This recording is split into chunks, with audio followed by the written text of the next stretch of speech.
Hello everyone, my name is Jenny Nguyen. Improving our patients' health literacy is what we strive for as healthcare professionals.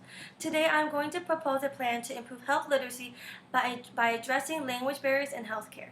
As healthcare professionals, we will encounter several patients who speak different languages and have different cultural backgrounds.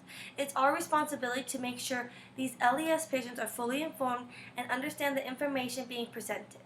If the patient misunderstands some information due to their language barrier, it can be hazardous to their health.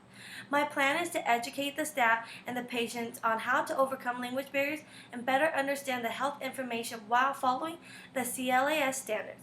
My plan will include some objectives with assigned deadlines so that the plan will be completed in 1 month or less. I would like to form a team about 10 to 15 people to complete this plan.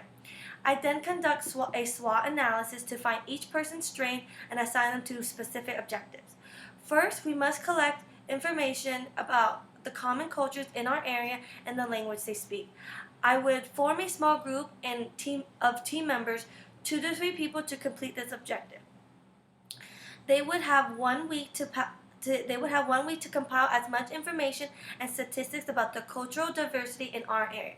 Then I'd ask the Human Resources Department to take 1 week to do a staff audit. This will show us which staff members already speak another language and would be willing to be an ambassador or a translator. Sometimes having a staff member speak to an LES patient is more beneficial than using a hired interpreter. The next step would be to educate the staff. I would have 4 team members take 2 to 3 days to prepare educational documents and videos to be presented during a staff training meeting to address the main issues involving language barriers and how we can educate the patients. Then I would personally research the CLAS standards and procedures to implement into our training. The meeting would take about 1 hour and would include things such as cultural diversity awareness, utilizing the patient handouts, I Speak cards, Google Translate, speaking with respect and patience, allowing the patient to read the handouts carefully and let them ask questions. We'd also teach them to avoid using a lot of medical jargon when possible and avoid having the patient's family members translate. Family members may not understand some medical terms and might alter the patient's response. After this training exercise, 5 of my team members would take 2 to 3 days to collect the materials and print out educational posters and patient handouts that would include information on language barriers and how to overcome them.